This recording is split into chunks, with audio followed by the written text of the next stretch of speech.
عزیزان گرامی،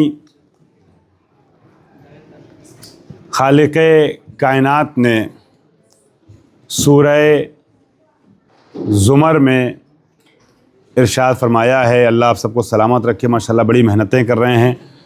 میں جو بات کہہ رہا ہوں وہ طنز میں نہیں، حوصلہ افزائی کے لیے کہہ رہا ہوں۔ عزیزان محترم، خالق کائنات نے سورہ زمر میں ارشاد فرمایا ہے، هل يستوي الذين يعلمون والذين لا يعلمون انما يتذكر اولو الالباب، کیا جاننے والے اور نہ جاننے والے یہ دونوں برابر ہو سکتے ہیں؟ کیا عالم اور جاہل یہ دونوں مساوی ہو سکتے ہیں؟ قرآن یہ کہنا چاہتا ہے کہ عالم اور جاہل، جزاکم اللہ، سلامت رہیں، قرآن یہ اعلان کر رہا ہے کہ عالم اور جاہل یہ دونوں برابر نہیں ہو سکتے، اور اس چیز کو وہ سمجھتے ہیں جو اہل شعور ہیں، جو اہل عقل و خرد ہیں، کہ عالم اور جاہل یہ مساوی نہیں ہو سکتے، یہ برابر نہیں ہو سکتے۔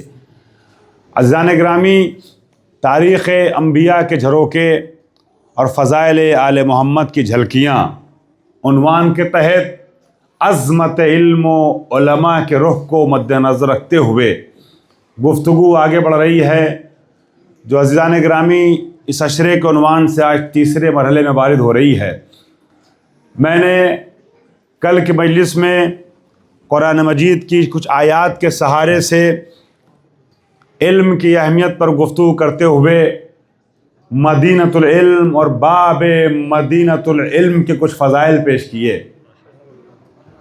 آج وعدے کے مطابق مجھے تاریخ انبیاء کے سلسلے کی پہلی کڑی یعنی تاریخ جناب آدم پر گفتگو کرنی ہے۔ عزیزو، جب آدمیت کا آغاز ہوا، حالانکہ بیان ذرا تفصیلی ہے مگر آج ذرا مختصر بیان کرنا پڑے گا، آپ وجہ سمجھتے ہیں، تو جتنی دیر بھی آپ سے گفتگو کر رہا ہوں، ایک ایک سیکنڈ اگر آپ سب میرے ساتھ چلیں گے ہمیشہ کے طریقے سے تو مجھے لطف آئے گا۔ عزیزان محترم، جب آدمیت کا آغاز ہوا تو خلقت آدم اول سے قبل خالق کائنات نے بزم عصمت کو خطاب کرتے ہوئے آسمان پر یہ اعلان فرمایا، اذ قال ربک للملائکۃ انی جاعل فی الارض خلیفہ قال اتجعل فیہا من یفسد فیہا ویسفک الدماء نحن نسبح بحمدک ونقدس لک قال انی اعلم ما لا تعلمون۔ عزیزان گرامی، اس سلسلے کو اللہ نے آگے بڑھاتے ہوئے ارشاد فرمایا، وعلم آدم الاسماء كلها ثم عرضهم على الملائكة فقال انبئوني باسماء هؤلاء ان كنتم صادقين قالوا سبحانك لا علم لنا الا ما علمتنا۔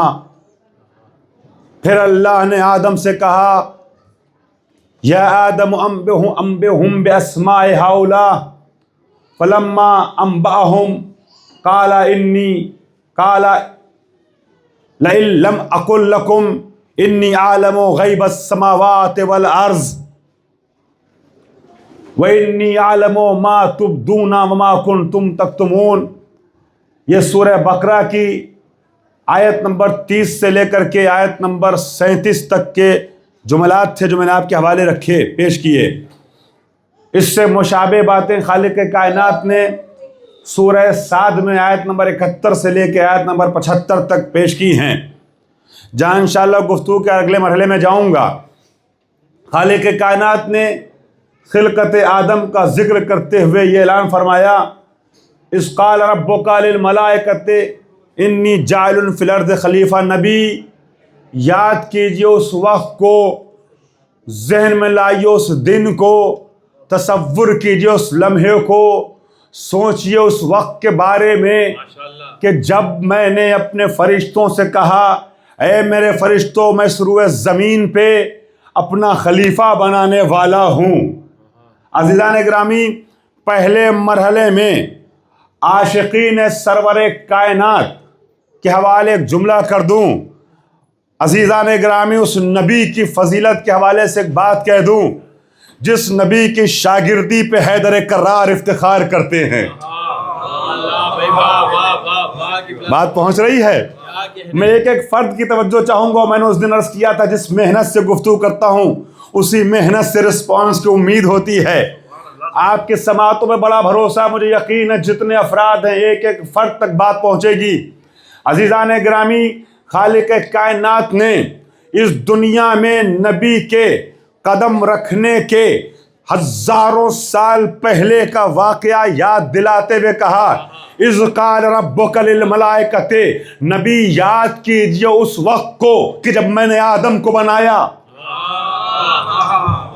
یاد کیجئے عربی زبان میں لفظ از جو ہے نا، از، یاد کیجئے از، یہ اس واقعے کو یاد دلانے کے لیے استعمال ہوتا ہے جس واقعے کا کوئی سامنے والا عینی گواہ ہو.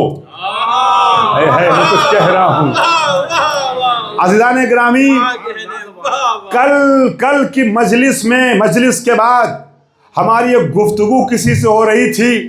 آپ سن رہے تھے اس گفتگو کو، آپ نے دیکھا وہاں کیا واقعہ رونما ہوا. تو میں کہوں گا سہیل صاحب، یاد ہے کل سینٹر میں کیا گفتگو ہوئی تھی، کیا بات ہوئی تھی؟ لیکن فرض کیجئے فارس صاحب نے جو مجلس کی اس میں آپ سامنے نہیں تھے، فرش پہ میرے سامنے، اور میں کہوں کہ وہ جو فارس بھائی کے یہاں ممبر پہ جانے سے پہلے واقعہ ہوا تھا یاد ہے آپ کو؟ آپ کہیں گے مولانا میں تھا نہیں تو بتاؤں کیسے؟ تو آپ کل کی بات تو بتا سکتے ہیں، پرسوں کی بات نہیں بتا سکتے. معلوم یہ ہوا کہ وہ انسان جو کسی مورد پہ رہا ہو، کس محل وقوع پہ، کسی واقعے کی جگہ پہ رہا ہو، اس سے کہا جاتا ہے یاد کیجئے اس واقعے کو. ورنہ اگر کوئی وہاں رہا نہ ہو اور اس سے کہیں یاد کرو اس واقعے کو تو یہ خلاف عقل بات مانی جاتی ہے. میں کچھ کہہ رہا ہوں. اللہ تعالیٰ نے جناب آدم کی خلقت کے کم سے کم 10,000 سال کے بعد حضور سے کہا یاد کیجئے جب میں نے آدم کے لیے فرشتوں سے کہا. یہ لفظ از بتا رہا ہے کہ جب آدم پیدا ہو رہے تھے تو میرا نبی دیکھ رہا تھا.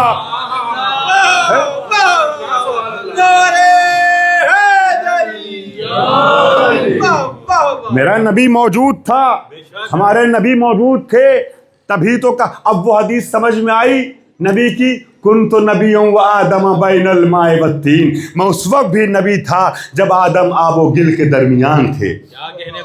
مٹی الگ تھی، پانی الگ تھا. ابھی آدم کا خمیر نہ بنا تھا، پتلا نہ بنا تھا، اس وقت بھی میں نبی تھا.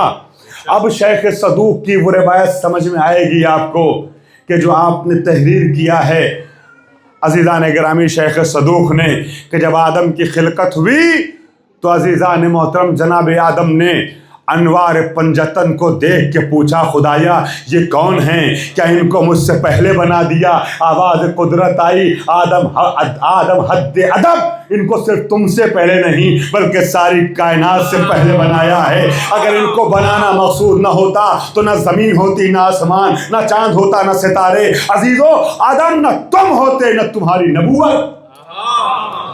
ہم نے سب سے پہلے ان کو بنایا ہے.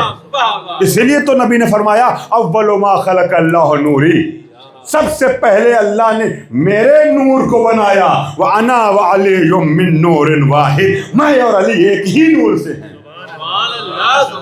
تو یہ وہ شخصیتیں ہیں جو خلقت آدم سے پہلے وجود میں آ چکی تھی. پیکر بشری دے کے یہاں بھیجا ہماری ضرورت کے تحت، ہماری اصلاح کے لیے، رہنمائی کے لیے. عزیزان محترم، تو اللہ نے فرمایا وَإِذْ قَالَ رَبُّكَ لِلْمَلَائِكَةِ. ماشاءاللہ محترم سماعتیں میرے ہمراہ آ گئی تو گفتگو کرنے مجھے آسانی ہوگی. اِذْ قَالَ رَبُّكَ لِلْمَلَائِكَةِ إِنِّي جَاعِلٌ فِي الْأَرْضِ خلیفہ، میں زمین پر خلیفہ بنانے والا ہوں. معصوم فرشتوں نے یہ آواز دی أَتَجْعَلُ فِيهَا مَن يُفْسِدُ فِيهَا وَيَسْفِكُ الدِّمَاءَ. خدایا کیا زمین پہ نوجوانوں کا ساتھ چاہوں گا اس مرحلے پہ؟ خدایا کیا زمین پہ اس کو اپنا خلیفہ بنائے گا جو وہاں جا کے فساد برپا کرے، جو خون ریزی کرے؟ اللہ نے فرمایا انی اعلم ما لا تعلمون، جو میں جانتا ہوں وہ تم نہیں جانتے۔ فرشتوں نے کہا نحن نسبح بحمدک ونقدس لک، خدایا ہمیں بنا دے، ہم تسبیح و تقدیس کرتے ہیں، تیری عبادت کرتے ہیں، اس کو خلیفہ کیوں بنا رہا ہے جو فساد برپا کرے گا، جو خونریزی برپا کرے گا؟ فرشتوں کا سوال بتا رہا ہے جو اللہ کا خلیفہ ہوگا وہ فسادی نہیں ہو سکتا۔ میں اس سے زیادہ کیا بولوں بھائی، مجھے بہت زیادہ واضح کرنے مجبور نہ کیجئے، یا لفظ کو بدل دوں پلٹ دوں، جو فسادی ہوگا وہ خلیفہ نہیں ہو سکتا۔ اہل بلا میرے ساتھ نہیں ہیں؟ جو فسادی ہوگا وہ خلیفہ نہیں ہو سکتا، جو خونریز ہوگا وہ خلیفہ نہیں ہو سکتا۔ اللہ کے فرشتوں نے کہا ہم تیری تسبیح و تقدیس کرتے ہیں، تیری عبادت کرتے ہیں، ہم میں سے کسی کو خلیفہ بنا دے۔ آواز قدرت آئی انی اعلم ما لا تعلمون، جو میں جانتا ہوں وہ تم نہیں جانتے۔ یہ بات یاد رکھیے گا پورے عشرے بھر، جو میں نے پہلی مجلس میں عرض کی تھی کہ اللہ نے، کل کی مجلس میں عرض کیا تھا کہ اللہ نے جب بھی کسی نبی یا ولی کو کسی پر ترجیح دی ہے تو معیار برتری علم کو قرار دیا ہے، علم کی بنیاد پہ فضیلت اور ترجیح عطا کی ہے، اس کا آغاز یہیں سے ہوتا ہے۔ عزیزو، فرشتوں نے کہا ہم، اللہ نے کہا انی اعلم ما لا تعلمون، جو میں جانتا ہوں وہ تم نہیں جانتے۔ فرشتے خاموش ہو گئے۔ آمیریت، ڈکٹیٹرشپ، آمیریت اس کا حق تو ہے اللہ کو، بندوں پہ آمیریت جچتی نہیں ہے، خالق آمیریت کا حق رکھتا ہے۔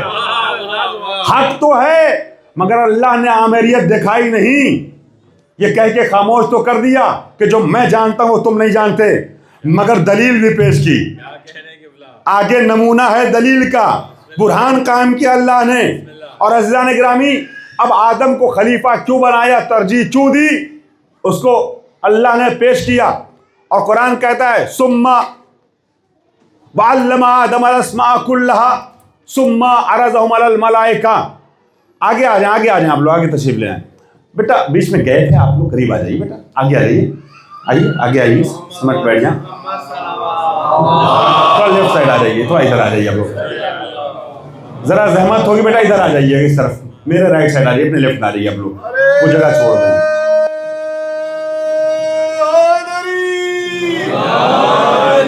تھوڑا سا آپ لوگ ادھر آ جائیے، ادھر آ جائیے، اس سائڈ، میرے لیفٹ سائڈ آ جائیے بیٹا، ذرا ادھر آئیے، ادھر آئیے۔ اور محمد وآل محمد صلوات، محمد وآل محمد۔ عزیزان گرامی، اللہ تعالیٰ نے فرمایا جو میں جانتا ہوں تم نہیں جانتے۔ فرشتے خاموش تو ہو گئے، مگر فرشتوں کے سامنے دلیل رکھنی تھی کہ ہم نے اس بشر کو فرشتوں سے افضل کیوں بنایا، بشر کو فرشتوں سے افضل کیوں قرار دیا۔ میں نے کل پرسوں، غالباً پرسوں یا کل ہی تو دن میں، سیدہ زینب، حسینیہ سیدہ زینب کی مجلس میں آپ میں سے بعض افراد موجود تھے، یہ پیش کیا تھا کہ اللہ کی سب سے اچھی مخلوق، سب سے بہتر مخلوق بشر ہے، انسان ہے۔ لقد خلقنا الانسان فی احسن تقویم، مگر وہ جو معصوم ہیں ان کو سوال کا حق تو ہے نا۔ انہوں نے پوچھا خدایا ہمارے رہتے ہوئے، معصوموں کے رہتے ہوئے، بے گناہوں کے رہتے ہوئے تو زمین پہ اپنا خلیفہ اور جانشین، اپنا نمائندہ ان کو کیوں بنا رہا ہے؟ عزیزان گرامی، اللہ تعالیٰ کو اب ثابت کرنا تھا، خاموش تو کر دیا انی اعلم ما لا تعلمون کہہ کے، مگر پھر اللہ نے دلیل پیش کرتے ہوئے ارشاد فرمایا کہ وعلم آدم الاسماء كلها، اللہ نے آدم کو بہت سے نام سکھا دیے، سارے کے سارے نام بتا دیے۔ بھائی 14 معصومین کے عاشق ہو، کچھ جملے اشاروں میں پیش کرتے ہوئے آگے بڑھنے دیجئے، اہل شعور کا مجمع ہے نا، اللہ نے کچھ نام بتا دیے۔ اب جب آپ ساتھ آگے تو جملہ کہہ دوں، یہ نام کاہے کے تھے؟ یہ زمین آسمان کے سبزی اور پھل کے تھے، کچھ تو ایسے نام تھے کہ جن اسماء کی برکت سے فرشتوں پہ بشر کو برتری مل رہی ہے۔ وعلم آدم الاسماء كلها، سارے نام بتائے، ثم عرضهم على الملائکہ، پھر ان ناموں کو فرشتوں کو بھی بتا دیا۔ اب امتحان لینا ہے نا، تو امتحان ایسے تو ہو نہیں سکتا کہ دو بچے ہیں، ایک کے سامنے آنسر شو کر دیا جائے, دوسرے کو آنسر نہ بتایا جائے, کہہ دے رہے امتحان لو دو, تو امتحان اسی وقت ہوگا جب دونوں کو برابر کا علم دیا گیا ہو. تو اللہ کہتا ہے ثم عرضهم علی الملائکہ, ہم نے آدم کو علم دینے کے بعد وہ نام ملائکہ کو بتا دیے, دونوں کو بتا تو دیے, لیکن اب جب امتحان کی منزل آئی تو آواز دی فرشتوں سے, انبئونی باسماء ہؤلاء, اے میرے فرشتوں میں نے جن ناموں کے بارے میں بتایا تھا ذرا اس کے آگے کی کچھ منزلیں ذہن میں آئے تو بتاؤ, ان ناموں کے بارے میں تم کیا سمجھتے ہو؟ فرشتوں نے فوراً آواز دی سبحانک لا علم لنا الا ما علمتنا, خدایا ہم اتنا ہی جانتے ہیں جتنا تو نے بتایا ہے, تو پاک و پاکیزہ ہے, تو بہت مقدس ہے, ہم تو اس کے علاوہ کچھ نہیں جانتے جتنا تو نے بتا دیا. عزیزان گرامی, انسان کو عقل دے کے پیدا کیا گیا ہے. خلق اللہ الانسان مفطورا علی النطق, اللہ نے انسان کو قوت عاقلہ دے کے پیدا کیا ہے. عقل کا کام یہ نہیں ہے کہ جتنا بتا دیا جائے اتنے پہ ٹھہر جائے. میں کچھ کہہ رہا ہوں میرے بھائیوں, میرے نوجوانوں, میرے ساتھ ہو نہیں. عقل کا کام یہ نہیں ہے جتنا دیکھا اس کو سمجھے. عقل کا کام یہ ہے کہ دو معلوموں کو آپس میں جوڑے, تیسرے مجہول تک پہنچے. دو معلوم کے ذریعے تیسرے مجہول کو حاصل کرنا یہ عقل کا کام ہے. فرشتوں نے کہا جتنا تو نے بتایا تھا اتنے پہ رک گیا ہوں, اتنے پہ ہم رک گئے. مگر جب اللہ نے آدم سے کہا یا آدم انبئہم باسماء ہؤلاء, اے آدم تم ذرا ان ناموں کی تفصیلات فرشتوں کو بتاؤ. فرشتوں کو بتانا شروع کیا, ان ناموں کی خصوصیت بتانی شروع کی, ان کے تفصیلات بتانی شروع کی. عزیزان گرامی, جب آدم نے بتا دیا وَلَمَّا أَنبَأَهُم بِأَسْمَاءِ هؤلاء, آدم نے تفصیلات فرشتوں کو بتا دی, تو اللہ نے کہا الم اقل لکم انی عالم غیب السماوات والارض, اے میرے فرشتوں کیا میں تم سے نہیں کہتا تھا میں زمین اور آسمان کے چھپے ہوئے خزانوں سے واقف ہوں؟ کیا میں تم سے نہیں کہتا تھا کہ جو تم ظاہر کرتے ہو اسے بھی جانتا ہوں, جو چھپاتے ہو اسے بھی جانتا ہوں؟ عزیزو, ان اسماء متبرکہ کے بارے میں تفصیل آدم بتا رہے ہیں, افتخار خالق آدم کر رہا ہے. اپنا رتبہ سمجھیے, اپنی عظمت محسوس کیجئے کہ اللہ نے بشر کی وجہ سے فرشتوں پہ احساس افتخار کیا. فرشتوں کو تو اتنا علم نہیں تھا. اب کن وجوہات کی بنیاد پر فرشتے جانتے تھے کہ انسان فسادی ہو سکتا ہے, اسے پیش کرنے کی گنجائش نہیں ہے. مجھے کم وقت میں آج بہت سی باتوں کو سمیٹنا ہے, مگر اللہ نے فرشتوں کو یہ احساس کرا دیا کہ تم جن فسادیوں کو سمجھ رہے ہو ہم نے ان کی وجہ سے ان انسانوں کو اپنا خلیفہ نہیں بنایا ہے. تم دیکھنا ابھی آدم کی تو شروعات ہے جہاں تم ٹھہر گئے, دیکھو آگے کیا ہوتا ہے. اسی نسل بشری میں آدم کی اولاد میں کچھ ایسے بھی آئیں گے جب ان کے کرشموں کو تم زمین پہ دیکھو گے تو تمنا کرو گے یا رب هل تأذن لی ان اهبط إلى الأرض لأكون معهم سادسا, خدایا ہمیں موقع دے دے کہ ان کے پاس چلے جائیں. کچھ ایسے بھی آئیں گے.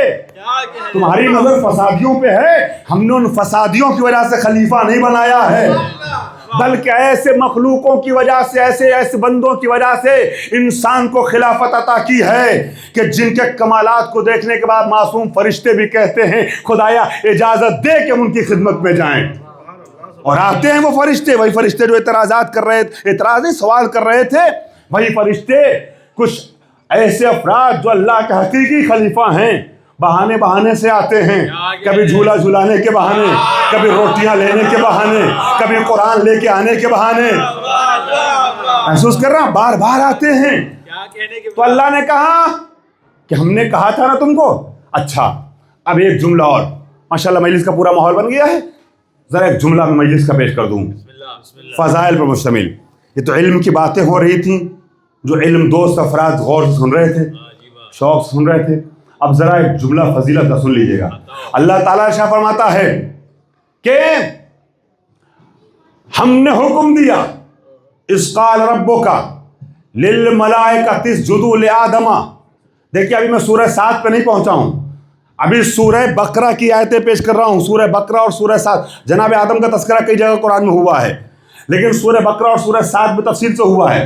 سورہ بقرہ وَإِذْ قَالَ رَبُّكَ لِلْمَلَائِكَةِ اسْجُدُوا لِآدَمَ فَسَجَدُوا إِلَّا إِبْلِيسَ أَبَىٰ وَاسْتَكْبَرَ وَكَانَ مِنَ الْكَافِرِينَ۔ اے نبی یاد کیجئے اس لمحے کو، اس وقت کو سوچئے، یاد کیجئے کہ جب اللہ نے فرشتوں سے کہا اِذْ قَالَ رَبُّكَ لِلْمَلَائِكَةِ اسْجُدُوا لِآدَمَ، آدم کا سجدہ کرو، آدم کے سامنے تم سب کے سب سجدہ ریز ہو جاؤ۔ فَسَجَدَ الْمَلَائِكَةُ كُلُّهُمْ، سارے کے سارے فرشتوں نے سجدہ کیا، إِلَّا إِبْلِيسَ اسْتَكْبَرَ وَكَانَ مِنَ الْكَافِرِينَ، سوائے شیطان کے، سوائے ابلیس کے، وہ کافروں میں سے تھا۔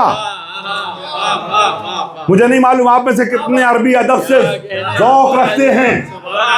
یہ نہیں، سارا یعنی ہو گیا، سارا من الکافرین یعنی کافروں میں سے ہو گیا، کانا من الکافرین یعنی کافروں میں سے تھا۔ میرے بھائیوں خاص توجہ چاہوں گا، شیطان کافروں میں سے تھا۔ میں کہوں گا خدایا جب تجھے پتا تھا، تجھے علم تھا کہ یہ کافر ہے، تو بس میں عصمت میں بیٹھنے کا موقع کیوں دیا؟ ماشاءاللہ، سلامت رہے آپ حضرات، ماشاءاللہ پورا مجمع میرے ساتھ آ رہا ہے۔ عزیزوں سب وجد میں آئیں گے۔ میں کہوں گا خدایا جب تو جانتا تھا کہ یہ کافر ہے تو بزم عصمت میں رہنے کا موقع کیوں دیا؟ عجب نہیں آواز قدرت آئے کہ اگر میں اس کو فرشتوں کی بزم میں، عصمت کی بزم میں رہنے کا موقع نہ دیتا تو کوئی کہنے والا کہہ سکتا تھا صحبت غلط ملی بگڑ گیا۔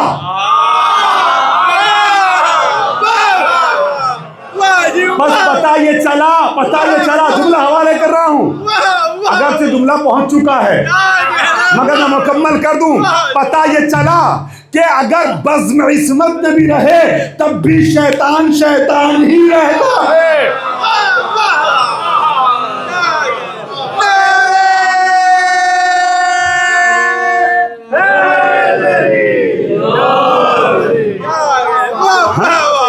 بزم عصمت میں رہے تب بھی شیطان ہی رہتا ہے۔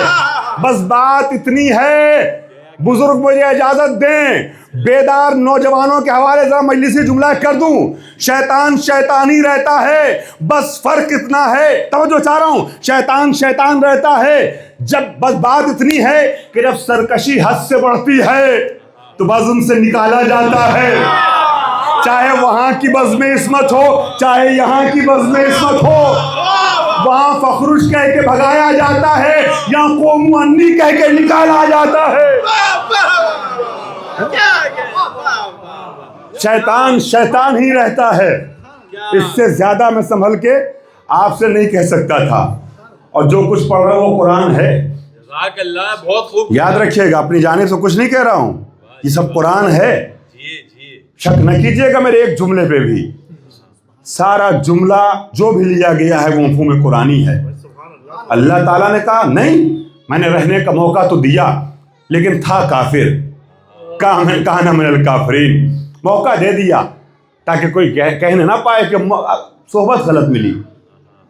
پتا چلا کہ اگر صحبت کتنی بھی اچھی ہو شیطان نہیں بدلتا، شیطان نہیں بدلتا۔ عزیزان گرامی، یہ تو سورہ بقرہ ہے جو میں نے آپ کے سامنے پیش کیا۔ میں کچھ تفصیلات چھوڑتے ہوئے بہت مختصر 2-4 منٹ کے اندر سورہ 7 کے کچھ جملے حوالے کر دوں۔ اعلان ہوتا ہے وَإِذْ قَالَ رَبُّكَ لِلْمَلَائِكَةِ، یہاں پہ بھی اللہ نے نبی سے کہا یاد کیجئے، آدم کی بات آئی کہا یاد کیجئے، نوح کی بات آئی کہا یاد کیجئے، ابراہیم کی بات آئی کہا یاد کیجئے، موسیٰ کی بات آئی کہا یاد کیجئے، عیسیٰ کی بات آئی کہا یاد کیجئے۔ اللہ اکبر، سارے نبیوں کے ایک ایک امر پہ گواہ جس کو نبی اللہ نے بنایا ہے وہ ہمارا نبی ہے، اللہ عظمت سرور کائنات، یاد کیجئے۔ عزیزان گرامی، خالق کائنات نے آواز دی اِذْ قَالَ رَبُّكَ لِلْمَلَائِكَةِ انی خالق بشرا من طین، بہت خوبصورت وادی میں آپ کو لے کے آیا ہوں، میں فرشتوں سے آواز دی، میں تین سے، مٹی سے، خاک سے ایک بشر بنانے والا ہوں، انسان پیدا کرنے والا ہوں. انی خالق بشرا من تین سے، مٹی سے. عزیزان گرامی آواز آئی؟ یا اس کا ربک للملائکۃ انی خالق بشرا من طین، میں طین سے بشر بنانے والا ہوں. اور پھر کہا فَإِذَا سَوَّيْتُهُ وَنَفَخْتُ فِيهِ مِن رُوحِي فَقَعُوا لَهُ سَاجِدِينَ. دیکھو جب میں اس کو برابر کر لوں، اس میں توازن لے آؤں، اس میں بیلنس لے آؤں، اس کو برابر سے اچھا کر دوں، اس کو جب میں متوازن کر دوں فَقَعُوا لَهُ سَاجِدِينَ وَنَفَخْتُ فِيهِ مِن رُوحِي، اور اپنی روح پھونک دوں فَقَعُوا لَهُ سَاجِدِينَ، تو تم سب کے سب سجدے میں گر جانا. غدیریوں، اگر آپ سب میرے ساتھ یہاں پر آ گئے تو ہم آپ کو اتنا ٹائم دے دیں گے کہ بات کے کام ہو جائیں، انجام پا جائیں. مگر شرط یہ ہے کہ اس جملے پہ پورا مجمع میرے ساتھ آ جائے. غدیریوں سے توقع یہی ہے کہ پورا مجمع میرے ساتھ آئے گا. قیمتی جملہ حوالے کر رہا ہوں. وَإِذَا سَوَّيْتُهُ وَنَفَخْتُ فِيهِ مِن رُوحِي فَقَعُوا لَهُ سَاجِدِينَ. اے میرے فرشتوں سنو، میں طین سے بشر تو بنا رہا ہوں، لیکن جب اس کو برابر کر دوں اور اس میں اپنی روح پھونک دوں تو تم سب کے سب سجدے میں گر جانا. فَقَعُوا لَهُ سَاجِدِينَ، تم سب کے سب فوراً سجدے میں گر جانا. یہ فوراً میں نے کہاں سے کہا کہ فوراً سجدے میں گر جانا؟ ہو سکتا ہے تھوڑا بہت عربی جاننے والے کوئی ہو یہاں پر تو کہ مولانا فوراً اپنی طرف سے کہہ رہے ہیں کیا؟ سنیے، فَقَعُوا لَهُ سَاجِدِينَ، تم سب کے سب فوراً سجدے میں گر جانا.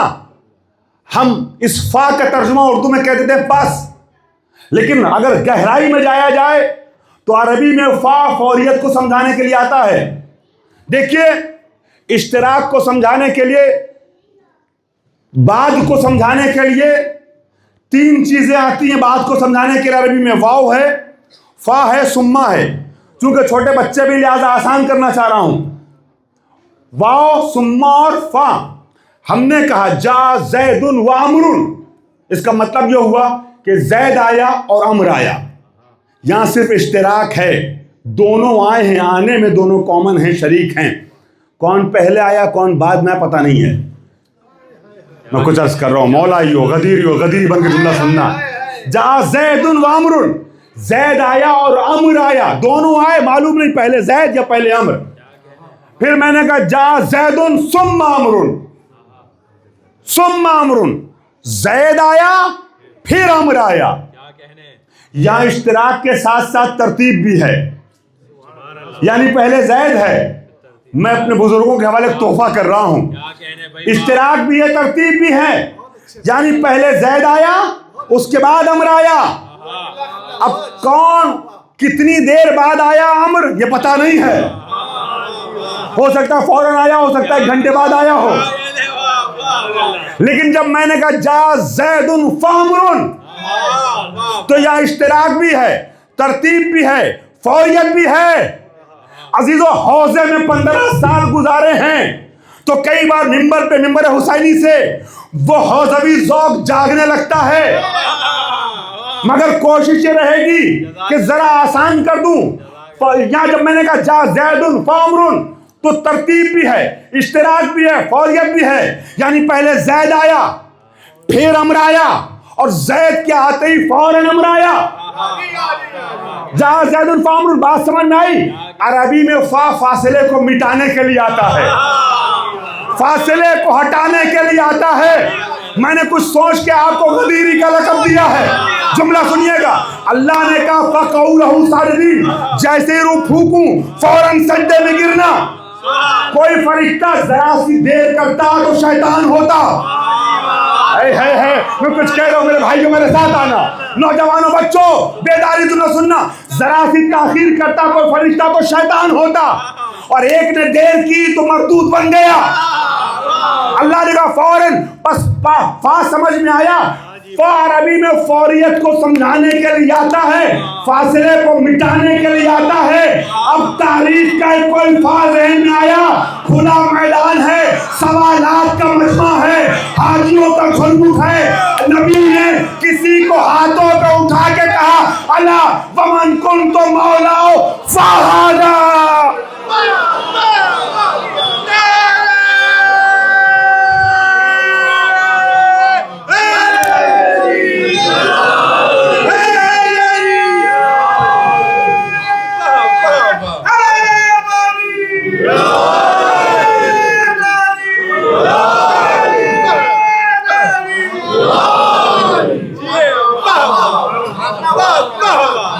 الا ومن کنت مولا ہو فہذا علی مولا. فاصلے کو مٹانے کے لیے آتا ہے. عزیزو اب پتہ یہ چلا کہ جب نبی نے کہا جس کا میں مولا ہوں فہذا علی مولا، اس کے علی مولا ہیں، تو اس فا کا ترجمہ گول نہ کیجئے گا، یعنی فوراً بغیر فاصلے کے. تو یاد رکھنا اب نبی کے بعد 3 دنوں کا یا 25 برسوں کا فاصلہ نہیں ہو سکتا. نہ 3 بریکر لگیں گے، نہ 3 دن ہوگا، نہ 25 سال ہوگا. کسی طرح کا کوئی فاصلہ نہیں ہو سکتا. اسی لیے تو ہمارے یہاں تفسیروں میں کہا گیا نا والشمس وضحاہا والقمر اذا تلاہا، کہ نبی جو ہیں وہ آفتاب ہیں اور امام مہتاب ہے. نبی ہمارے حضور آفتاب رسالت، امیر المومنین مہتاب امامت. اور یاد رکھیے گا آفتاب کے غروب ہوتے ہی مہتاب کو طلوع ہونا ہے، فاصلہ نہیں چلے گا آفتاب رسالت اور مہتاب امامت میں. اسی لیے تو غدیر میں یہ منظر دیکھنے کو ملا کہ نگاہ صحابیت جب آفتاب رسالت سے ہوتی ہوئی پہنچی تو جہاں پہ اس آفتاب کا اختتام تھا وہیں سے مہتاب کا آغاز تھا.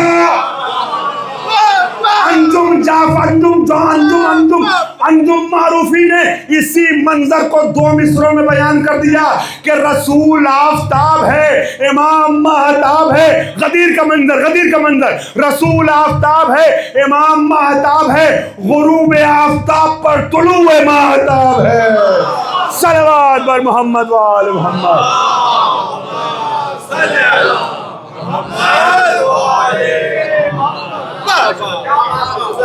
اب جیسے وہاں اس فا کو نہ سمجھ کر کے شیطان نے تعامل کیا تو ہلاک ہو گیا ہے، جہنمی ہو گیا. ویسی غدیر میں فا جس نے نہ سمجھا اللہ نے فوراً عذاب بھیجا، فوراً پتھر آیا وہی ہلاک ہو گیا. کچھ لوگ مصلحتاً کچھ دن کے لیے خاموش ہو گئے، مگر یہ خاموشی یہاں بچا لے جائے، وہاں نہیں بچنے والے. عزیزان گرامی اسی منظر کے لیے چونکہ آپ نے اس 2 مصرے میرا ساتھ دے دیا تو میں اب کچھ فضائل پیش کرنا چاہتا تھا، مگر یہیں سے ربط مسائل لوں گا. مگر آپ کے ذوق شعری کو دیکھتے ہوئے جب آ گیا ہوں تو 4 مصرے حوالے کر دوں. بنے حافظ مگر قرآن کے حامل ہو نہیں سکتے. آپ سب سلامت رہیں. میری ایک گزارش ہے، دل سے گزارش ہے، ہر انسان مجمع کے ایک فرد کے لیے مل کے بآواز بلند صلوات پڑھے سلامتی کے لیے.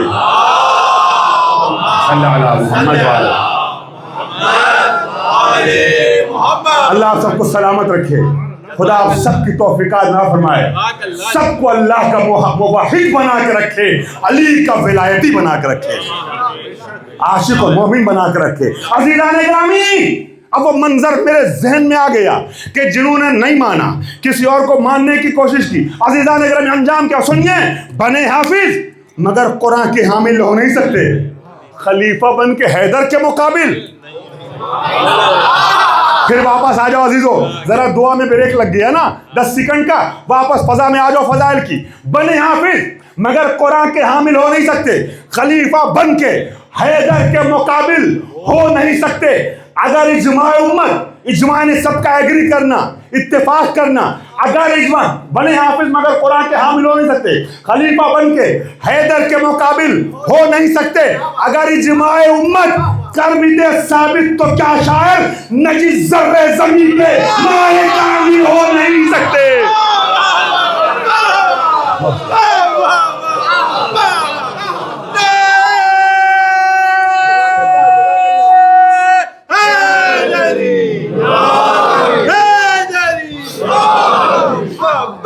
اجماع امت کر بھی دے ثابت تو کیا شاعر نجس ذرے زمین کے ماہ کامل ہو نہیں سکتے. یہ ماہ امامت ہے, یہ ماہ خلافت ہے, یہ ماہ ولایت ہے جسے اللہ نے مہتاب امامت بنایا ہے. یہ سلامت رہے قبلہ. تو شیطان مقابلے میں آنے کی کوشش کرتا ہے. جو بھی اللہ کے بنائے ہوئے خلیفہ کے مقابلے میں آتا ہے وہ شیطان ہوتا ہے. اب یہ جملہ میں بہت احتیاط سے باتیں کرتا ہوں, مگر یہ جملہ جہاں تک چاہے چلا جائے مجھے کوئی اعتراض نہیں ہے. یہ قرآن کہہ رہا ہے نا میرے خلیفہ کے مقابلے میں جو آئے وہ شیطان ہے, چاہے وہ والا ہو چاہے یہ والا ہو. اللہ کے خلیفہ کے مقابلے میں جو آئے گا وہ شیطان ہے. میں بندوں کے خلیفہ کی بات نہیں کر رہا ہوں, الہی خلیفہ کی بات کر رہا ہوں. الہی خلیفہ کے مقابلے میں جو آئے گا وہ شیطان ہے. اور عزیزان گرامی, ہلاکت اس کا مقدر ہے, چاہے بزم عصمت میں رہے تب بھی ہلاک ہے. نبی کے پہلو میں لٹا دیا جائے تب بھی جہنمی ہے, تب بھی جہنمی ہے. نبی کے پہلو میں لیٹنے سے جنت نہیں ہو جائے گا. شیطان کی داستان نے بتا دیا ہے. اتنے سال, ہزار سال دھوکہ دیتا رہا معصوم فرشتوں کو, مگر دھوکہ فرشتوں کو دے سکتا ہے, اللہ کو نہیں دے سکتا ہے. فرشتوں کے سامنے بھی کھل گیا راز, ہو گیا فخرش منہا انک رجیم کا مصداق. میں نے پہلے بھی عرض کیا تھا کہ انداز خطابت کا ہے تاکہ نوجوان اور بچے اور نئی نسل بھی ہمارے ساتھ جڑی رہے, ورنہ جو باتیں پیش کرنا چاہتا ہوں ممبر سے سب یا قرآنی پیغام ہے یا علم دین کا میسج ہے. سلامت رہے قبلہ. عزیزان گرامی, آپ لوگ بھی سلامت رہیں. شیطان ان کے مقابلے میں ہمیشہ آتا ہے. آدم سے یہ آغاز ہو گیا تھا, اور جس کو ہم استاد شیطان کہتے ہیں. جی ہاں, استاد شیطان, تاریخ آپ جانتے ہیں ماشاءاللہ. جی ہاں, شیطان کو جس نے توبہ سے روک دیا تھا وہ معلوم استاد شیطان شیطان سے بڑا جرم کرتا ہوا نظر آیا. عزیزان گرامی, پوری کائنات کی جو روح ہے, روح عالم دوراں, جس کے لیے پوری کائنات بنائی گئی. ابھی آپ نے حدیث قصہ میں پڑھا, یہ نہ ہوتے تو کچھ نہ ہوتا. عزیزو, انہی کے دروازے پہ یہ شیطان اکبر, شیطان اعظم آگ اور لکڑی لے کے آ گیا. اللہ اکبر. زہرا کے بیٹے کو وطن چھوڑنا پڑا. اور عزیزان گرامی, جناب امام حسین کربلا آ گئے. میں نے کل راہ کوفہ کا تذکرہ کیا اور کربلا میں آپ کو لے کے وارد ہو گیا, لیکن آپ نے اچھا خاصا گریہ کر لیا تھا تو میں نے ایک تذکرہ ادھورا چھوڑ دیا تھا. آج حبیب کے ذکر کے ساتھ حسین کے اس صحابی کا ذکر کر دوں. میں نے کہا تھا کل کوفے کا, وہ حسین کا اہل بیت کا چاہنے والا جو ظاہری طور پہ اقتدار کی وجہ سے یزیدی فوج کا کمانڈر تھا, مگر دل میں عشق اہل بیت کی رمق باقی تھی. عزیزو, اس حر ابن یزید ریاحی کوفی نے, میرے پاس وقت نہیں ہے اور نہ میں اس موضوع کو چھیڑنا چاہتا ہوں ایسے, کبھی تفصیل ملے گی تو الگ سے پیش کروں گا, چونکہ میں اپنے بچوں کے ذہن میں کنفیوژن کریٹ نہیں کرنا چاہتا ہوں. کبھی الگ سے تفصیل سے بات کروں گا کہ ہمارے اہل بیت کے شہر کے خلاف 600 سال بنی عباس بنی امیہ کی حکومت نے کتابوں میں کتنے زہر اگلے ہیں, کتنا بدنام کیا ہے اہل بیت کے شہر کو. پہلے یہ ثابت کرنا ہے کہ حسین کے قاتل فلاں شہر سے تھے, پھر یہ آسانی سے ثابت ہو جائے گا جو اصل ان کا مقصد ہے کہ حسین کو شیعوں نے مارا. آپ پورے بر صغیر میں سنتے رہتے ہیں حسین کو شیعوں نے مارا, خود ہی مارا, خود ہی روتے ہیں. اس کا بیس جو ہے نا اس شہر کو پہلے بدنام کرنا ہے جو آل محمد کا شہر ہے. یہ منافق کمبخت, معاف کیجیے گا میں نے ایک لفظ استعمال کر دیا, آداب ممبر کے خلاف ہے, مگر پھر کہوں گا ان کے لیے شاید, جن کے لیے کہہ رہا ہوں ان کے لیے شاید بہت چھوٹا لفظ ہے. کہ منافق عزیزان گرامی اکٹھا ہوئے اس شہر میں جہاں اہل بیت کے چاہنے والے تھے, اور انہوں نے وہاں حسین کے خلاف دغابازی کی. حسین کو 2 مرحلے میں خط لکھا گیا. پہلے مرحلے میں خط لکھا گیا، اگر کوئی جاننا چاہے گا تو میری گھنٹے سوا گھنٹے کی تقریر ہے اس ٹاپک پہ کہ کس مقصد کے تحت.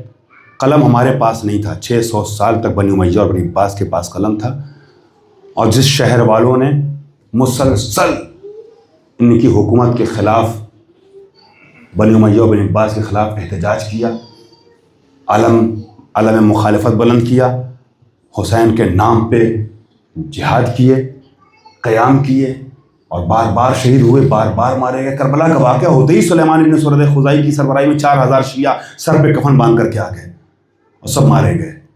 سب کو ابن زیاد نے قتل کروا دیا. عزیزو، وہ میرے پاس گنجائش نہیں ہے، کبھی وقت ملے گا یا الگ سے کوئی بات کرنا چاہے تو بتاؤں گا. 600 سال تک ان کے ہاتھ میں قلم تھا، انہوں نے اس شہر کو خوب بدنام کیا، خوب لکھا اہل بیت کے خلاف، اہل بیت کے شیعوں کے خلاف، اس شہر کے خلاف، تاکہ یہ ثابت کر سکیں کہ شیعوں نے مارا. مگر اس شہر سے حسین کے پاس 2 طرح کے خط آئے تھے. وہاں منافق بھی تو تھے، دشمن بھی تو تھے اہل بیت کے کچھ. پہلے مرحلے میں خط آئے امام حسین کے پاس، مولا آ جائیے، ہم ہدایت کے لیے آپ کا انتظار کر رہے ہیں. مولا ہمارے شہر کو ایک ہادی کی ضرورت ہے، یہاں مومنین منتظر ہیں، آئیے ہدایت کے لیے ہم آپ کا انتظار کر رہے ہیں، مولا آ جائیے. جب حسین مدینے سے چلے تو پھر کچھ خطوط اور آئے. جب مولا مکے میں آ گئے کہ آئیے مولا حسین آئیے، حکومت کریے، پھل تیار ہے، بس توڑنا اور کھانا ہے. لالچ دیا جا رہا تھا حکومت کا. پہلے والے خطوط جو ہیں اس میں ہدایت کی بات تھی، دوسرے والے خطوط جو کھیپ آئی ہے نا اس میں لالچ تھی اقتدار کی، حکومت کی.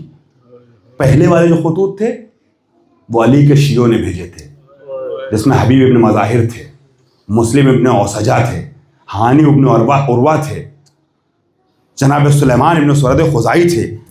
یہ لوگ تھے.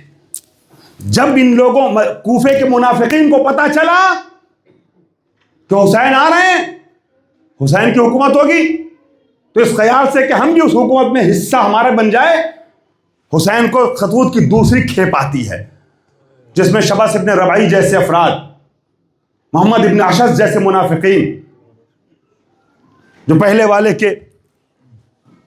کا سگا بھانجا ہے، یہ سارے افراد حسین کو خط لکھتے ہیں، آ جائیے، انگور بالکل پکا ہوا ہے، توڑنا اور کھانا ہے.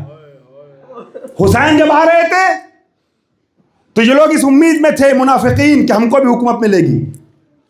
عزیزان گرامی، ابن زیاد کوفے میں حسین کا چہرہ اختیار کر کے حسین کو حلیہ بنا کے داخل ہوا. کوفے والوں نے استقبال کیا ابن زیاد کا حسین سمجھ کر کے. مگر جب دارالامارہ پہنچ گیا تو کوفے میں کرفیو لگایا، اس نے مسلم کو تنہا کر دیا. چاروں جانب سے اس کے فوجی چن چن کے حسین کے شیعوں کو مار رہے تھے. علی کے شیعوں قتل عام. آپ نے جناب ہانی ابن عروہ کا نام سنا ہے، ٹھیک ہے، بعد میں جناب سلیمان ابن خرد، ایسے تو بڑے بڑے سردار ہیں جن کے نام آ گئے سامنے. سینکڑوں کی تعداد میں شیعہ مارے گئے ہیں کوفے میں کربلا کے پہلے. میں نے عرض کیا ہے، کوئی بڑا دعویٰ نہیں کرنا چاہتا ہوں، مگر 2 PhD اور دونوں تاریخ سے ریلیٹڈ ہے. جو لوگ بات کرنا چاہیں مجھ سے بات کر سکتے ہیں. میں نے پہلے بھی کہا، ہسٹری جا کے اٹھا کے دیکھیے، کربلا کے پہلے بھی، کربلا میں جو 72 مارے گئے اس کے پہلے سینکڑوں شیعہ مارے گئے ہیں، کوفے میں قتل کیے گئے ہیں، جس میں سے ایک نام آپ نے بہت سن رکھا ہے، ہانی ابن عروہ کا، جو کہ سردار تھے قبیلے کے. ایسے بہت سے جو حسین کے سامنے مسلم کی حمایت میں آنا تھا سب کو قتل کروا رہا ابن زیاد.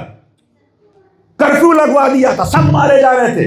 اب عزیزان گرامی، اس میں سے کچھ بچ کے حبیب جیسے کربلا پہنچ گئے. اور حبیب جو اتنے بڑے صحابی تھے نبی کے زمانے سے ہیں نا، نبی کے صحابی تھے، حبیب کو بھی چھپ کے چوروں کی طریقے سے نکلنا پڑا ہے. آپ جانتے ہیں واقعہ نا کیسے نکلے حبیب. تو عام آدمی کی کیا بات ہے، عام شیعوں کی کیا بات ہے، جس پہ شک بھی ہوا کہ یہ حسین کا ساتھ دے سکتا ہے، مسلم کے ساتھ آ سکتا ہے، اس کو مارو، قتل کرو. لیکن جب حسین گھیر کے کربلا میں لائے گا نا، تو یہی منافقین ملعون کہ جنہوں نے حسین کو خط بھیج کے بلوانے کی بات کہی تھی، دوسری کھیپ جو گئی تھی، جب حسین مکے پہنچ گئے تھے، جو خط 4 رمضان کو پہنچا ہے، 28 رجب کے پہلے نہیں پہنچا ہے، 4 رمضان کو حسین کے پاس پہنچا ہے، جس میں شبس ابن ربعی جیسے افراد تھے منافقین، جنہوں نے خط لکھا تھا کہ آئیے یہ سارے دنیا طلب موقع پرست حسین کا ساتھ چھوڑ کے ابن زیاد کے لشکر میں شامل ہو گئے، اور یہ سب کربلا حسین کو مارنے آئے۔ تو حسین ان منافقوں سے یہ کہہ رہے تھے تمہیں کیا ہو گیا ہے، تم نے تو خط بھیج کے مجھے بلایا تھا۔ یہ تاریخی بیک گراؤنڈ ہے جس کی طرف ہم میں سے بہت سے افراد خود ہم میں سے شیعہ نہیں متوجہ ہوتے۔ میں نے اس دن ایک جملہ کہا تھا، بعد مجھے بڑا اچھا لگا، کسی بھائی نے، نوحہ خان بھی ہے شاید، وہ انہوں نے مجھ سے سوال کیا، نوحہ خان یا مرثیہ خان، سلسلے میں تھوڑی سی ڈسکس کی، مجھے اچھا لگا کہ مجھ سے بات کی۔ عزیزان گرامی، کوفہ میں نے کہا ہے جو کوئی ایک بات ایسی نہیں کہہ رہا ہوں جس کے بارے میں آپ کو پتہ نہ ہو، جس کو آپ جانتے نہ ہو، ساری باتیں وہ ہے جو آپ جانتے ہیں۔ وہ خط والی بات ہو سکتا ہے آپ نے نہیں ہو، مگر حبیب کوفے کے تھے آپ جانتے ہیں، حر کوفے کے تھے آپ جانتے ہیں، مسلم کوفے کے تھے آپ جانتے ہیں۔ آپ کو پتا ہے کہ کربلا کی فہرست جب پڑھتے ہیں آپ نا شہداء کی، تو اس میں کوفے کے علاوہ کوئی نظر نہیں آتا ہے، حسین کی طرف سے مارے جانے والے سب کو، یہ سب آپ کو پتا ہے۔ کوئی ایسی بات نہیں کہہ رہا ہوں جو آپ کو پتا نہیں ہے، صرف آپ متوجہ نہیں ہیں۔ یہ آپ کو معلوم ہے کہ میرے مولا حضرت علی نے مدینے والوں پہ، حجاز والوں پہ بھروسہ نہیں کیا۔ جب حجاز والے بے وفائی کر رہے تھے تو کوفے پہ بھروسہ کیا، علی نے اپنا کیپٹل کوفے کو بنایا۔ یہ آپ کو معلوم ہے، یہ کوئی نئی بات نہیں بتا رہا ہوں میں۔ یہ نہ کہیے گا شبیہ حسینی ممبر سے کیا پڑھ دیا۔ یہ آپ کو پتا ہے کہ مولا کا کیپٹل کوفہ تھا۔ یہ آپ کو پتا ہے کہ علی کی 3 جنگیں جو ہوئی ہیں، مالک اشتر نخعی جیسے سردار کوفی، ان کے کمانڈر، ان کی سربراہی میں علی کا لشکر تینوں جنگ جیتا ہے، کوئی ہارا نہیں ہے۔ کوفے والوں نے ساتھ دیا ہے۔ فلانا خاتون کے ساتھ حجاز سے لوگ لڑنے آئے تھے بصرے میں مولا سے، جنگ جمل میں آپ جانتے ہیں۔ شام سے پورا لشکر شام کا آیا لڑنے کے لیے جنگ صفین میں۔ نہوان میں بڑے بڑے ٹیکا نما سجدے کے نشان، میں اس کو کیا کہوں گا، وہ ٹیکا ہی کہلائے گا، سجدے کا نشان نہیں کہلائے گا جو علی کے مقابلے میں آ جائے۔ ہیں یہ خوارج علی سے لڑنے آئے ہیں وہاں سے، کوفے والوں نے علی کا ساتھ دیا ہے، اور سارے خوارج مارے گئے مولا کائنات کے ساتھ، کوفیوں نے ان سے بدلہ لیا ہے۔ امام زمانہ جب آئیں گے تو پرچم لہرائیں گے خانہ کعبہ پہ، مگر جس شہر پہ بھروسہ کریں گے، مجھے آپ کوئی بھی شیعہ کتاب نہیں دکھا سکتے کہ اس کے علاوہ روایت لکھی ہو۔ امام زمانہ کا کیپٹل کوفہ ہوگا، گھر مسجد سہلہ ہوگا، ہے نا۔ آج سامنے کی چیز دیکھ لیجیے آپ، کوفہ کتنا وفادار ہے۔ کوفے میں اہل بیت کے 2 غلاموں کے روزے ہیں، پوری رات جگمگاتے رہتے ہیں، جناب مختار بھی، ہانی بھی۔ شاندار روزے ہیں، جو لوگ گئے ہیں وہ کم سے کم مجھے جھٹلا نہیں سکتے، میری گواہی دیں گے۔ کوفے میں مولا کے 2 غلاموں کے روزے عالی شان ہیں۔ حجاز میں نبی کی بیٹی کی قبر ویران ہے، نبی کے گھر کے 6 بچے دفن ہیں، کوئی نہیں آتا ہے سامنے کہ ذرا سا قبر پہ ایک پتھر تو لگا دے۔ عزیزو، تو آپ نے محسوس کیا، مطلقاً مت کہیے گا کبھی بھی، ورنہ دشمن کی سازش کامیاب ہو جائے گی۔ یہ کوفے میں جو آئے تھے شبس ابن ربعی جیسے، فلانا کے بھانجے وانجے جو ادھر سے آئے تھے حجاز سے، وہ سب لڑنے آئے تھے مولا کائنات سے، منافقین۔ لیکن اہل بیت کے چاہنے والے چھپ چھپ کر کے آ رہے تھے۔ ایک حر تھا اور ایک حبیب، یہ 2 کے مسائل مجھے پڑھنے تھے، مگر وقت ختم ہو گیا، تقریباً 2-3 منٹ میرے پاس رہ گیا ہے، لہٰذا میں حر کے مسائل آج پھر چھوڑ رہا ہوں۔ بس 2 جملے حبیب کے حوالے سن لیجئے، تاکہ کم ہی پڑھوں گا مسائب آج، ضرورت کی وجہ، مصلحت کی وجہ سے، لیکن جیسے آپ گریہ کرتے ہیں ویسے گریہ کیجیے گا۔ اسی کوفے کے حالات جب بگڑ گئے، ابن زیاد نے کرفیو لگا دیا اور کوئی نکل نہیں سکتا تھا گھر سے، جو نکل رہا تھا مارا جا رہا تھا۔ وہاں حبیب جیسا نبی کا صحابی، آپ نے سنا ہے نا کہ حبیب نبی کے زمانے میں بھی تھے، حسین چھوٹے سے تھے، حسین کے پیچھے پیچھے حبیب چلتے تھے، اور جہاں حسین کا قدم پڑتا تھا وہاں کی خاک اٹھاتے تھے، اپنی آنکھوں پر پیشانی پہ ملتے جاتے تھے۔ عزیزو، چونکہ حسین نبی کے زمانے میں تھے، اسلام پر تھے، لہٰذا نبی کے صحابی کہلائیں گے۔ یہی حبیب تو وہ ہیں کہ جب حسین کو پتا چلا میرا دوست چھت سے گر کے مر گیا ہے، تو نبی سے کہا تھا نانا میں اپنے دوست کے بنا نہیں رہ سکتا. نبی کی دعا کے جواب میں جس کو دوبارہ زندگی ملی وہ حسین کا ساتھی ہے ابھی. اب سوچیں ایسا معتبر انسان جس کے بارے میں سب جانتے تھے کہ نبی کا صحابی ہے، وہ بھی جب گھر سے باہر نکل رہا ہے تو کیسے نکل رہا ہے. جب حسین کا خط آیا نا من الحسین الغریب الى الرجل الفقیر، حسین غریب، زمانے کا امیر خود کو غریب لکھ رہا ہے. کیا گزر گئی حسین پر. رجل فقیہ کی جانب خط لکھ رہا ہوں. رجل فقیہ، حبیب کتنا روئے ہوں گے کہ میرا آقا خود کو غریب لکھ رہا ہے. نرخ آدم، مگر اپنے جذبات پہ کنٹرول کیا، اپنے آنسوؤں کو پوچھتے ہوئے واپس آئے، خط کو اپنے پاس رکھا اور کھانے پہ دوبارہ بیٹھ گئے. زوجہ نے پوچھا کس کا خط تھا؟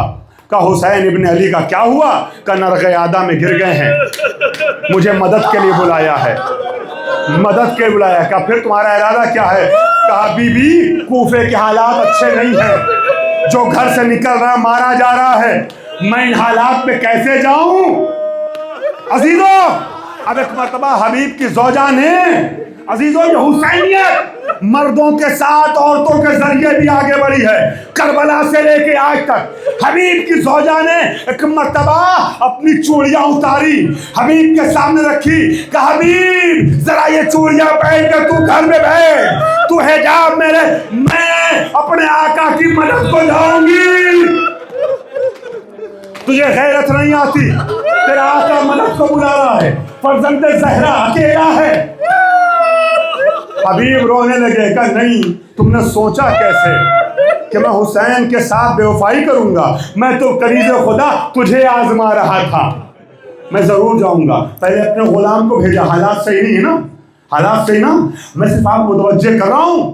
عزیزان گرامی، آپ کے بنے ہوئے ذہن کے خلاف نہیں جانا چاہتا ہوں، صرف آپ کو واقعات کی طرف توجہ دلا رہا ہوں. فیصلہ خود آپ کو کرنا ہے. اب جو حالات تھے نا، حبیب جا نہیں سکتے تھے، ہر طرف سے پہرا تھا. ابن زیاد کے سپاہی دن رات ٹہل رہے تھے، جو گھر سے نکلے مارو. اپنے کو اس جگہ پر رکھ کے سوچئے، سب حبیب نہیں بن پائے، اور نہ سب کے لیے حبیب بننا آسان ہے. مگر حبیب نے یہ فکر دکھایا. وہ بھی کیسے گئے؟ پہلے اپنے غلام کے ذریعے سے، جو غلاموں کی گنتی نہیں ہوتی، کوئی کاؤنٹنگ نہیں ہوتی ہے، غلام کے ذریعے شب کے سناٹے میں اپنا گھوڑا باہر بھجوا دیا شہر کے باہر سرحد پہ، اور اس کے بعد آتے ہیں. اب جب پہنچتے ہیں تو دیکھتے ہیں ذرا تاخیر ہو گئی تھی. تو عزیزان گرامی، حبیب نے کہتے ہوئے سنا اپنے غلام کو، وہ بے چین گھوڑے کو سمجھا رہا تھا کہ گھبرا نہیں، اگر آقا نہ آیا تو میں مدد کے لیے جاؤں گا. سلامت روزہ دارو، خدا تم سب کو اجر دے. ماشاء اللہ، ایک ایک جملے پہ تم حق کے گریہ ادا کر رہے ہو. حبیب پہنچے، مسائب سمیٹ رہا ہوں، صرف 2 روایتیں جلدی. حبیب کربلا پہنچے، اور کربلا جیسے ہی حبیب پہنچے نا عزیزان گرامی، حسین کے خیموں میں ذرا خوشیوں کی لہر دوڑ گئی. چونکہ زینب پہلے کہہ چکی تھی بھائی ادھر سے فوج پہ فوج آ رہی ہے، آپ کا کوئی ناصر و مددگار نہیں ہے، تبھی تو حبیب کو خط لکھا تھا. اب عزیزان گرامی، جیسے ہی خوشیوں کی لہر دوڑی نا، زینب کو محسوس ہوا کہ حسین کے خیمے میں خوشی کے آثار ہے. کہ فضہ ذرا پتہ لگا کے آؤ. کہا فضہ نے آ کر کے بیوی مبارک ہو، مولا کی مدد کے لیے ساتھی بچپن کا آیا ہے. زینب نے کہا، زہرا کی بیٹی نے کہا، جس کے دروازے پہ جبریل سلام کرتا تھا، اس زینب نے کہا فضہ جاؤ حبیب کو میرا سلام کہنا. فضہ نے کہا حبیب مبارک ہو، زہرا کی جائی تمہیں سلام کہتی ہے. امامہ پھینکا، ہائے یہ غربت آ گئی. عزادارو بس 1 منٹ خدا کے لیے اپنے گریہ کے سلسلے کو نہ روکنا، میں نے استعمال کر رہا ہوں. ہائے نبی کے خانوادے میں غربت آ گئی کہ غلاموں کو شہزادیاں سلام کہہ رہا ہے، سلام کہہ رہا ہے. حبیب عزیزو رات کے سارے مراحل چھوڑ دیے، شب عاشور کے مراحل جو حبیب سے مرتبط ہے چھوڑ دیے. آخری جملہ سننا، جب تک نہیں رو سکا وہ اہل بیت کی غربت پہ اب روئے گا، حسین کی غریب الوطنی پہ غربت اب روئے گا۔ حبیب عزیزو 70 سالہ بوڑھا صحابی میدان جنگ میں جاتا ہے، زخموں سے چور ہو کے زمین پہ آتا ہے۔ حسین اپنے کچھ ساتھیوں کے ساتھ حبیب کا جنازہ لینے پہنچتے ہیں، مگر ابھی حبیب زندہ ہے۔ جانتے ہو عزیزو، حسین نے اپنے دوست سے کہا، اے حبیب آخری وقت کوئی تمنا ہے تو بتا دے، کوئی خواہش ہے تو بتا دے۔ حبیب نے حسین سے کچھ نہیں کہا، قریب میں کھڑے ہوئے مسلم سے کہا، حسین کی آنکھوں سے اشارہ کرتے ہوئے، علیک بہذا الغریب، اے مسلم اس غریب و بے کس کا خیال رکھنا۔ ارے مسلم دیکھو حسین کو کوئی تکلیف نہ ہو، خود مارے جاتے مگر خیال ہے تو حسین کی بے کسی کا، غربت کا۔ انا للہ و انا الیہ راجعون۔